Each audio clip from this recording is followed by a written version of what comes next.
Hi friends. So இன்றைக்கி இந்த வீடியோவில் நம்ம எதை பற்றி படிக்க போகிறோம் அப்படின்னு கேட்டிங்கன்னா பவர் எலக்ட்ரானிக்ஸ் அப்படிங்கிறதுக்கு நம்ம திரும்பி போகிறோம் அந்த சப்ஜெக்ட்டுக்குள்ளே. அதில் பார்த்திங்கன்னா கிளாஸ் இ சாப்பர் அப்படின்னா என்ன அப்படின்னு சொல்லி பார்க்க போகிறோம். ஸோ இந்த சாப்பர் பற்றி பார்த்திங்கன்னா ஏற்கனவே நம்ம நிறைய வீடியோஸில் பார்த்துருக்கோம். இந்த வீடியோவில் பிளேலிஸ்ட்லேயே நீங்கள் கீழே பார்த்தீங்கன்னா தெரியும். Step up chopper, down chopper, up down chopper பற்றி நம்ம நிறைய பார்த்துருக்கோம் இல்லையா. ஸோ இதில் பார்த்திங்கன்னா கிளாஸ் இ டைப் ஆஃப் சாப்பரை பற்றி பேச போகிறோம். அதை பற்றி நம்ம லேர்ன் பண்ணிக்க போகிறோம். ஓகேவா.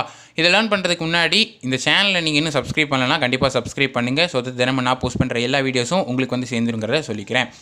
So let's go into our video. So first of all பார்த்தீங்கன்னா இந்த கிளாஸ் இ சாப்பரோட இன்னொரு பேர் என்ன அப்படின்னு பார்த்தீங்கன்னா 4 quadrant சாப்பர் அப்படின்னு சொல்லுவாங்க. இதுக்கான காரணம் என்ன அப்படின்னு பார்த்தீங்கன்னா எந்த டைப் ஆஃப் குவாட்ரண்ட்லேயும் இந்த சாப்பர் ஒர்க் பண்ணும் அப்படிங்கிறதுனால தான். ஓகேவா. பொதுவாக இந்த சாப்பர்ஸ் அப்படிங்கிறதே பார்த்தீங்கன்னா மெயினாக டிசி டு டிசி கன்வெர்ட்டர் அப்படின்னு சொல்லுவாங்க. இதோட அப்ளிகேஷன் மெயினாக பார்த்தீங்கன்னா மோட்டார்ஸ் அப்படிங்கிறதுல இருக்கும். ஓகேவா. அதாவது மோட்டார் அப்படிங்கிறதோட ஸ்பீடாக இருக்கட்டும் அல்லது அதோட கரஸ்பாண்டிங் டார்க் அப்படிங்கிறத பார்த்தீங்கன்னா அதை நம்ம கண்ட்ரோல் பண்ணுறதுக்காக மெயினாக நம்ம எதுக்கு போகிறோம் அப்படின்னு பார்த்தீங்கன்னா இந்த பவர் எலக்ட்ரானிக் டிவைஸ் அப்படிங்கிறதுக்கு போகிறோம். அதில் முக்கியமான ஒன்று பார்த்தீங்கன்னா இந்த கிளாஸ் இ சாப்பர் அப்படின்றது தான். ஏன் எப்படி 4 குவாட்ரண்ட்லேயே ஒர்க் ஆகுது அப்படின்னு கேட்டிங்கன்னா வோல்டேஜுக்கும் கரண்ட்டுக்கும் அவுட்புட் வோல்டேஜ் அண்ட் அவுட்புட் கரண்ட்டுக்கு ஒரு கிராஃப் நம்ம வரைஞ்சோன்னு சொன்னால் அதோட வேல்யூ பாசிட்டிவாக இருக்கட்டும் நெகட்டிவாக இருக்கட்டும் அதெல்லாம் பற்றி கவலையே இல்லை. நமக்கு ஏதாவது ஒரு குவாட்ரண்ட்டில் ஏதாவது ஒரு விதத்தில் பார்த்திங்கன்னா அந்த மோட்டர் ஓடிட்டு தான் இருக்க போகுது, இந்த மோட்டர் ரன் ஆகிட்டு தான் இருக்க போகுது அப்படிங்கிறது. அது டிஃப்ரெண்ட் டைப்ஸ் ஆஃப் மோட் இருக்குது. அது என்னென்ன மோட் அப்படின்றத தான் நம்ம தெளிவாக அந்த வீடியோவில் பார்க்க போகிறோம். ஓகேவா. அதான் பார்த்திங்கன்னா ஒரு basic explanation of class E chopper அப்படின்றது. இதில் சர்க்யூட் அப்படின்றது பார்த்திங்கன்னா இங்கே இருக்குது. சர்க்யூட் எப்படி இருக்குன்னு கேட்டிங்கன்னா முதல்ல பார்த்திங்கன்னா இன்புட்டில் ஒரு சப்ளை வோல்டேஜ் சப்ளை வரும். விஎஸ் அப்படின்னு சொல்லுவாங்க. சப்ளை வோல்டேஜுக்கு பேர். ஓகேவா.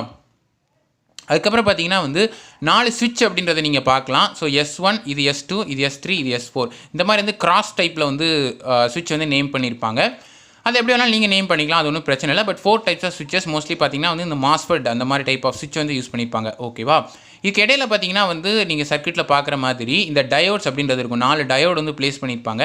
இதுக்கு சென்டரில் இருக்கக்கூடியதான் என்ன அப்படின்னு பார்த்தீங்கன்னா மோட்டாரிங் லோடு அப்படின்னு சொல்லுவாங்க. ஓகேவா. இந்த மோட்டாரிங் லோடுக்கான அர்த்தம் என்ன அப்படின்னு பார்த்தீங்கன்னா ஒரு இண்டக்டர், ஒரு ரெசிஸ்டர், ஒரு சோர்ஸ், வோல்டேஜ் சோர்ஸ் கனெக்ட் பண்ணியிருக்காங்க. இது எதை ரெப்ரசென்ட் பண்ணுது அப்படின்னு பார்த்தீங்கன்னா இந்த எல் அப்படின்றது மோட்டரோட இண்டக்டிவ் ப்ராப்பர்ட்டி, காயில் அப்படின்றத ரெப்ரசென்ட் பண்ணுது. ஆர் அப்படின்றது பார்த்தீங்கன்னா இந்த உலகத்தில் உள்ள எல்லா ஆப்ஜெக்ட்டுமே கண்டிப்பாக சம் வாட் ரெசிஸ்டன்ஸ் ப்ராப்பர்ட்டிங்கிறது இருக்கும்.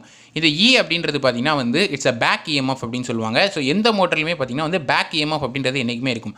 காரணம் என்ன அப்படின்னு பார்த்தீங்கன்னா லென்ஸ் லா படி நாம் கொடுக்குற ஒரு சப்ளை என்ன ஆகுது அப்படின்னு பார்த்தீங்கன்னா அப்படியே இன்டியூஸ் ஆகி அந்த இடத்துல ஒரு வோல்டேஜ் கிரியேட் பண்ணும். இதில் மோட்டரோட காயில் அந்த இடத்துல நமக்கு ஒரு இஎம்எஃப் கிரியேட் ஆகும். ஓகேவா. அதுதான் என்னென்னு பார்த்தீங்கன்னா பேக் இஎம்எஃப் அப்படின்னு சொல்லுவாங்க. ஓகேவா. அதை தான் பார்த்தீங்கன்னா இந்த ஒரு வோல்டேஜ் சோர்ஸ் அப்படிங்கிற பேரில் கனெக்ட் பண்ணியிருக்காங்க. சரிங்களா. ஸோ இப்போ உங்களுக்கு சர்க்யூட் புரிஞ்சிருக்கும்னு நினைக்கிறேன். இது ஒவ்வொரு மோடில் எப்படி ஆப்ரேட் ஆகுது அப்படிங்கிறத பற்றி தான் பார்க்க போகிறோம். ஸோ ஃபஸ்ட்டு குவாட்ரண்ட்டா, செகண்ட் குவாட்ரண்ட்டா, தேர்ட் குவாட்ரண்ட்டா, ஃபோர்த் குவாட்ரண்ட்டா அப்படின்றத நம்ம பார்க்க போகிறோம். ஃபஸ்ட்டு குவாட்ரண்ட்டாக இருந்தால் ஃபார்வர்ட் மோட்டாரிங் மோடாக இருக்கும். அதாவது மோட்டர் நார்மலான ஒரு மோட்டர் மாதிரி ரன் ஆகிட்டு இருக்கும். அல்லது ரெக்டிஃபைங் மோட் அப்படின்னு சொல்லுவாங்க. ஓகேவா. ரெண்டாவது பார்த்தீங்கன்னா ஃபார்வர்ட் ரீஜெனரேஷன் அல்லது இன்வெர்ட்டிங் மோட் அப்படின்னு சொல்லுவாங்க. மூணாவது பார்த்தீங்கன்னா தேர்ட் குவாட்ரண்ட்டும் அப்படியே ஃபஸ்ட் குவாட்ரண்ட் மாதிரி தான் ரெக்டிஃபைங் மோட் தான். பட் இது ரிவர்ஸ் மோட்டரிங் அப்படின்னு சொல்லுவாங்க. ஏன்னா வோல்டேஜ் அண்ட் கரண்ட் ரெண்டுமே நெகட்டிவ் ஆகிடும். Reverse regeneration and inverting fourth மோடும் அதே மோடு தான். அது என்ன அப்படின்னு பார்த்தீங்கன்னா கரண்ட் பாசிட்டிவாக இருக்கும், வேற வோல்டேஜ் நெகட்டிவாக இருக்கும். ஸோ இப்படி ஒவ்வொரு டைப் ஆஃப் மோட்லையும் பார்த்தீங்கன்னா ஒவ்வொரு விதமாக அந்த மோட்டர் ஒர்க் ஆகிட்டு இருக்குது. ஓகேவா. இப்போ ஒவ்வொரு குவாட்ரண்ட்லையும் எப்படி ஒர்க் ஆகுது அப்படிங்கிறத பார்க்கலாம். ஸோ ஃபர்ஸ்ட் குவாட்ரண்ட்டில் பார்த்தீங்கன்னா ஃபஸ்ட் குவாட்ரண்ட்டே பார்த்தீங்கன்னா நம்ம 2 டைப்பாக நம்ம டயக்ராம் வரைய முடியும். அதாவது இது எந்த பாத்துலலாம் எப்படி வழியாக கண்டக்ட் ஆகுது இந்த கரண்ட் அப்படிங்கிறது அதோட மெயின் எய்ம் அப்படிங்கிறது. ஓகேவா. அதாவது இந்த கரண்ட் ஃப்ளோ அப்படின்றது பார்த்தீங்கன்னா சோர்ஸில் லோடுக்கு இருக்கும் அப்படின்ற காரணத்தினால நம்மளோட டயக்ராம் இந்த மாதிரி வருது. இது ஆக்சுவலாக இந்த டயக்ராம் எதிலிருந்து வரைஞ்சோம், எப்படி வரைஞ்சோம் அப்படின்னு கேட்டிங்கன்னா ஸோ ஸ்விட்ச் S1, இது S2. ஓகேவா. இது என்ன பண்ணியிருக்காங்க அப்படின்னு பார்த்தீங்கன்னா ஸ்விட்ச் S1 க்ளோஸ் பண்ணிட்டாங்க. அதே நேரத்தில் ஸ்விட்ச் S2 க்ளோஸ் பண்ணிட்டாங்கன்னா இந்த சோர்ஸ்லேருந்து வரக்கூடிய கரண்ட் S1 வழியாக அண்ட் ஆல்சோ பார்த்தீங்கன்னா இந்த ஒரு லோடு வழியாக ஃப்ளோ ஆகும் அப்படிங்கிறது தான் உண்மை. ஓகேவா. அதுக்கப்புறம் என்ன ஆகும்னு பார்த்தீங்கன்னா நேராக இந்த S2 வழியாக வந்துடும். சரிங்களா. ஸோ இந்த இது அப்படின்றது பார்த்தீங்கன்னா நம்ம டயக்ராம் லைட்டாக ஒரு சின்ன மிஸ் பண்ணியிருக்கோம்னு நினைக்கிறேன். ஸோ அதாவது இது நம்ம கனெக்ட் பண்ணவே இல்லை ஆக்சுவலாக. அதாவது இந்த ஸ்விட்ச் பொசிஷன் இருக்குது இல்லையா, இந்த ஸ்விட்ச் பொசிஷன்லேருந்து இது நம்ம கனெக்ட் பண்ணியிருக்கணும் ஆக்சுவலாக. இந்த 2 ஸ்விட்சுக்கும் டயர்டுக்கும் காமனான கனெக்ஷனாக தான் இருக்க போகுது இது. ஸோ ஃபர்ஸ்ட் பார்த்தீங்கன்னா நான் சொன்ன மாதிரி இந்த ஸ்விட்சுக்குள்ளே இது வழியாக வந்துடும். இதான் என்ன அப்படின்னு பார்த்தீங்கன்னா அதுக்கப்புறம் க்ளோஸ் ஆகி பின்னாடி இது வழியாக வந்துடும். ஸோ சோர்ஸ் லோடு கரெக்டாக ட்ரான்ஸ்ஃபர் ஆகிறதுனால இதை ஃபஸ்ட்டு குவாட்ரண்ட் அப்படின்னு சொல்லுவாங்க. அப்படின்னா ஃபார்வர்ட் மோட்டாரிங் மோட் அப்படின்னு சொல்லலாம். ஓகேவா. இதே நேரத்தில் பார்த்தீங்கன்னா ஃபஸ்ட்டு குவாட்ரண்ட்லேயே நம்ம இன்னொரு டைப்பாகவும் வரையலாம். அது எப்படி இப்படி வரையலாம் அப்படின்னு கேட்டிங்கன்னா இண்டக்டர் அப்படிங்கிறது பார்த்தீங்கன்னா வில் ஸ்டோர் த எனர்ஜி இந்த ஃபார்ம் ஆஃப் மேக்னெட்டிக் ஃபீல்ட் அப்படின்னு சொல்லுவாங்க. ஒரு எனர்ஜி வந்து இண்டக்டர் ஸ்டோர் பண்ணி வச்சுச்சுன்னா கண்டிப்பாக அதை வந்து என்ன பண்ணணும் அப்படின்னு பார்த்தீங்கன்னா வந்து டிஸ்சார்ஜ் பண்ணணும். கரெக்டாக? அப்படிப்பட்ட எனர்ஜியை ஒருவேளை இண்டக்டர் வந்து ஸ்டோர் பண்ணி வச்சுட்டு டிஸ்சார்ஜ் பண்ணிச்சு அப்படின்னு சொன்னால் இந்த டயக்ராம் அப்படிங்கிறது பார்த்தீங்கன்னா D4 அப்படிங்கிற டயோடோட இன்வால்வ் ஆகி வரும். அது எங்கே வருது அப்படின்னு கேட்டிங்கன்னா, இந்த சுவிட்ச் ஒன்றுக்குள்ள ஓப்பன் பண்ணி விட்டேன்னு என்ன ஆகும் அப்படின்னு பார்த்தீங்கன்னா இந்த இண்டக்டரில் ஸ்டோர் ஆகக்கூடிய எனர்ஜி வந்து வேறு எப்படியாவது வந்து ஒரு க்ளோஸ்டு பாத் வழியாக ஃப்ளோ ஆக ட்ரை பண்ணும். ஏன்னா மேலே வந்து ஓப்பன் ஆகிடுச்சு, மேலே வந்து கரண்ட் வர போகிறது இல்லை. அப்போ என்ன செய்யும் பார்த்தீங்கன்னா இந்த இண்டக்டர் வழியாக வந்து கரண்ட் அப்படிங்கிறது இந்த சுவிட்ச் வழியாக போய் அதுக்கப்புறம் இந்த D4 வழியாக என்ன ஆகுன்னு பார்த்தீங்கன்னா இந்த க்ளோஸ்டு பாத்தில் ரன் ஆக ஆரம்பிச்சிடும். இதுலேயும் பார்த்தீங்கன்னா வந்து ஃபார்வர்ட் மோட்டரிங் மோட் அப்படிங்கிறதா நடக்கும். சரிங்களா? அதான் என்னென்னு பார்த்தீங்கன்னா வந்து இந்த ஃபஸ்ட்டு குவாட்ரண்ட்டுக்குள்ளேயே செகண்ட் பார்ட் அப்படின்னு சொல்லுவாங்க. அடுத்தபடியாக பார்த்தீங்கன்னா வந்து செகண்ட் குவாட்ரண்ட்டில் எப்படி ஒர்க் ஆகும் அப்படின்றத பார்த்தீங்கன்னா அதோட டயக்ராம் வந்து இந்த மாதிரி இருக்கும். ஓகேவா? இது ஏன் அப்படின்னு கேட்டிங்கன்னா செகண்ட் குவாட்ரண்ட் அப்படிங்கிறது வந்து ஃபார்வர்ட் ரீஜெனரேஷன் மோட் அப்படின்னு சொல்லுவாங்க. சரிங்களா? இது ரீஜெனரேஷன் மோட் அப்படின்றது என்னன்னு பார்த்தீங்கன்னா வந்து ஜென்ரேட்டிங் மோடுக்கு போகுது அப்படின்னு அர்த்தம். அந்த இடத்துல பார்த்தீங்கன்னா வோல்டேஜ் அப்படின்றது பாசிட்டிவாக இருக்கும், வேற கரண்ட் அப்படிங்கிறது பார்த்தீங்கன்னா நெகட்டிவாக இருக்கும். ஏன் அப்படின்னு கேட்டிங்கன்னா மோட்டருக்கும் ஜென்ரேட்டருக்கும் உள்ள சிம்பிளான ஒரே ஒரு வித்தியாசம் என்னன்னு பார்த்தீங்கன்னா கரண்ட் ஃப்ளோவோட டேரக்ஷன் அப்படிங்கிறது தான். மோட்டாரிங் மோடில் இருக்கும்போது கரண்ட் ஃப்ளோவோட டேரக்ஷன் எப்படி இருக்கோ அதே இது பார்த்தீங்கன்னா ஜென்ரேட்டிங் மோடில் இருக்கும்போது கரண்ட்டோட டேரக்ஷன் அப்படியே வந்து ஆப்போசிட் வந்துடும். மோட்டருக்கு வந்து சோர்ஸ் டு லோடாக இருக்கும், ஜென்ரேட்டரில் பார்த்தீங்கன்னா லோட் டு சோர்ஸாக இருக்கும். ஓகேவா? இதுதான் என்னன்னு பார்த்தீங்கன்னா வந்து ஃபார்வர்ட் ரீஜெனரேஷன் அப்படி இல்லைனா வந்து இன்வெர்ட்டிங் மோட் அப்படின்னு சொல்லுவாங்க. சரிங்களா? இதை வந்து இந்த ஒரு ரெப்ரசன்டேஷன் எப்படி பண்ணலாம் அப்படின்னு கேட்டிங்கன்னா நான் சொன்ன மாதிரி வந்து இந்த மாதிரி டயக்ராம் பண்ணலாம். அதாவது வந்து சோர்ஸில் வந்து லோடில் இருந்தால் சோர்ஸ் வரும்னு சொல்லியிருந்தேன் கரண்ட்டு இல்லையா? ஸோ D1 வழியா அண்ட் D2 வழியா D2 அண்ட் D1 இந்த ரெண்டு வழியாக தான் வரப்போகுதுன்றதான் உண்மை. ஓகேவா? இந்த ஒரு நெகட்டிவ் பார்ட்டில் இருந்து நேராக D2 வழியாக வந்து அதுக்கப்புறம் இது வழியாக போயிட்டு D1 வழியாக மறுபடியும் வந்து சோர்ஸ்க்கு வந்துடும். இதான் என்னென்னு பார்த்தீங்கன்னா வந்து மோடு 2 அல்லது வந்து ஃபார்வர்ட் ரீஜெனரேஷன் அப்படின்னு சொல்லலாம். சரிங்களா? அடுத்தபடியாக பார்த்தீங்கன்னா வந்து மோடு 4 அப்படின்றது என்னென்னு பார்த்தீங்கன்னா வந்து ரிவர்ஸ் ரீஜெனரேஷன் மோட் அப்படின்னு சொல்லுவாங்க. இந்த மோட்லேயுமே பார்த்தீங்கன்னா வந்து லோடில் இருந்து சோர்ஸுக்கு தான் ஃப்ளோ போகுது கரண்ட் அப்படிங்கிறது. பட் இதில் இதுக்கும் பெரிய வித்தியாசம் கிடையாது. ஒரே ஒரு வித்தியாசம் என்ன அப்படின்னு பார்த்தீங்கன்னா வந்து இங்கே கரண்ட் அப்படின்றது வந்து பாசிட்டிவாக இருக்கும், வோல்டேஜ் நெகட்டிவாக இருக்கும். இதில் ரிவர்ஸ் ரீஜெனரேஷனில் வேற அதில் ஃபார்வர்ட் ரீஜெனரேஷனில் அப்படியே இதுக்கு ஆப்போசிட்டாக இருக்கும். ஓகேவா?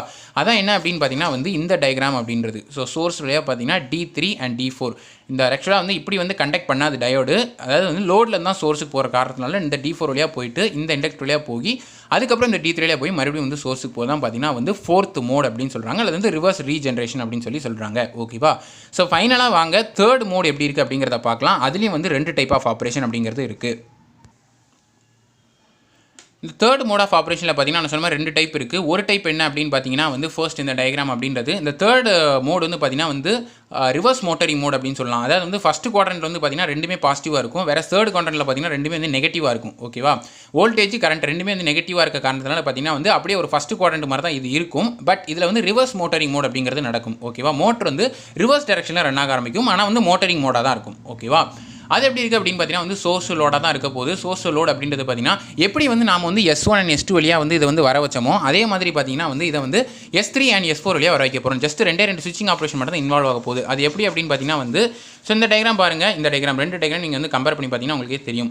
இது வந்து பார்த்தீங்கன்னா S1 அண்ட் S2 வழியாக இந்த ஒரு லோடு வழியாக வருது. வேறு இதை பார்த்தீங்கன்னா வந்து S3 அண்ட் S4 வழியாக இந்த லோடு வழியாக வந்துடும். ஓகேவா? இதான் என்ன அப்படின்னு பார்த்தீங்கன்னா வந்து இந்த தேர்ட் குவாட்ரண்ட்டில் உள்ள ஒரு ரிவர்ஸ் மோட்டரிங் மோட் அப்படின்னு சொல்லுவாங்க. இது ஒரு டைப்பு. ஓகேவா? இதே வந்து ரெண்டாவது டைப் என்ன அப்படின்னு பார்த்தீங்கன்னா வந்து இந்த ஒரு டிசிபேஷன், அதாவது வந்து எப்படி சொல்கிறதுனா இந்த இண்டக்டர் வழியாக வந்து டிசிபேட் ஆகும் எனர்ஜி அப்படிங்கிறது. ஏன்னா இதில் எனர்ஜி வந்து ஸ்டோர் ஆயிரும் இல்லையா? ஸோ இந்த S4 அப்படிங்கிறது பார்த்தீங்கன்னா அப்படியே இன்வால்வ் ஆயிருக்கும். பட் இந்த இடத்துல பார்த்தீங்கன்னா ஒரு க்ளோஸ்டு பாத் வந்திருக்கும். அது எப்படி வந்து ஒரு S2 அண்ட் D2 வழியாக இந்த இது வருதோ S2 அண்ட் D4 வழியாக வருதோ அதே மாதிரி இதில் அப்படியே ஆப்போசிட்டாக பார்த்தீங்கன்னா S4 அண்ட் D2 வழியாக வர ஆரம்பிக்கும். அது எப்படி போகணும்னு பார்த்தீங்கன்னா இந்த ஸ்டோர் பண்ணி வச்சுக்க எனர்ஜி இந்த இது வழியாக வந்து ஃப்ளோ ஆக வைக்கும். ஓகேவா? இதான் என்னென்னு பார்த்தீங்கன்னா வந்து தேர்ட் குவாட்ரண்ட்டில் உள்ள ரெண்டாவது டைப் அப்படின்னு சொல்லுவாங்க. ஓகேவா? இதெல்லாம் நம்ம வந்து எதுக்காக சொல்லிட்டு இருக்கோம் அப்படின்னு கேட்டிங்கன்னா வந்து இதெல்லாம் வந்து class E type of chopper நம்ம யூஸ் பண்ணும்போது பார்த்தீங்கன்னா எந்த ஒரு மோட்லையுமே நம்ம மோட்டரை வந்து ஆப்ரேட் பண்ண முடியும் அப்படின்றது தான் வந்து இதில் உள்ள ஒரு மெயின் கான்செப்ட் அப்படிங்கிறது. ஓகேவா? ஸோ சாப்பரை பற்றி நம்ம நிறைய சொல்லி முடிச்சாச்சு. ஏற்கனவே நிறைய கான்செப்ட் நம்ம வீடியோஸில் பார்த்துருக்கோம். பட் இந்த வீடியோ பார்த்தீங்கன்னா வந்து ரொம்ப ஒரு டிஃப்ரெண்ட்டான ஒரு வீடியோவாக இருந்திருக்கும் அண்ட் ஆல்சோ வந்து ஒரு பெரிய வீடியோவாகவே வந்திருக்கு. ஓகேவா? இந்த வீடியோ வந்து உங்களுக்கு பிடிச்சிருக்குங்கிறத நம்புறேன், உங்களுக்கு புரிஞ்சிருக்குங்கிறத நம்புறேன். கண்டிப்பாக நிறைய டவுட்ஸ் இருக்கும், அதை கமெண்ட்ஸில் லீவ் பண்ணிக்கிட்டே இருங்க. கண்டிப்பாக நான் அதை சால்வ் பண்ணிப்பேங்கிறத சொல்லிக்கிறேன். அந்த வீடியோவை லைக் பண்ணுங்கள், ஷேர் பண்ணுங்கள், கமெண்ட் பண்ணிகிட்டே இருங்க. உங்கள் டவுட்ஸு, உங்கள் தாட்ஸு, உங்கள் ஐடியாஸ் நீங்கள் எல்லாத்தையுமே வந்து கமெண்ட் செக்ஷனில் லீவ் பண்ணிட்டே இருக்கலாம். ஸோ ரொம்ப இம்ப்ரெசிவான கமெண்ட்டாக இருந்தால், ரொம்ப ஒரு பெரிய டவுட்டாக இருந்தால் கண்டிப்பாக நான் சால்வ் பண்ணி வைப்பேன் அப்படிங்கிறத சொல்லிக்கிறேன். நம்ம சேனலை மறக்காமல் சப்ஸ்கிரைப் பண்ணுங்கள். ஸோ தட் தினமும் நான் போஸ்ட் பண்ணுற எல்லா வீடியோஸுமே உங்களுக்கு வந்து சேர்ந்துருங்கிறத சொல்லிக்கிறேன். ஓகேவா? இப்போலாம் வந்து பார்த்தீங்கன்னா கடந்த ஒரு வாரமாக வந்து ஒரு 2 வீடியோ நான் வந்து போஸ்ட் பண்ணிட்டு இருக்கேன். ஸோ அதனால் வந்து நீங்கள் எல்லாத்தையுமே பாருங்கள், கண்டிப்பாக உங்களுக்கு புரியும். நம்ம வீடியோ பார்த்தீங்கன்னா வந்து கண்டிப்பாக வந்து கிளியராக வந்து மிஸ் பண்ணாமல் பாருங்கள். ஓகேவா? அப்போனா தான் வந்து கான்செப்ட் எல்லாமே கிளியராக வந்து அண்டர்ஸ்டாண்ட் ஆகும் அப்படிங்கிறதா உண்மை. கொஞ்சம் மிஸ் பண்ணிட்டோம் அப்படின்னு சொன்னாலும் அது புரியாமல் போகக்கூடிய சான்சஸ் நிறைய இருக்குது. அதுக்காக நான் சொன்னேன். ஓகேவா? ட்விட்டர், இன்ஸ்டாகிராமோட லிங்க் வந்து டிஸ்கிரிப்ஷனில் இருக்குது. அதுக்கு போங்க, ஃபாலோ பண்ணுங்கள். So see you guys in the next video. Until then, bye, cheers, and thank you so much for watching.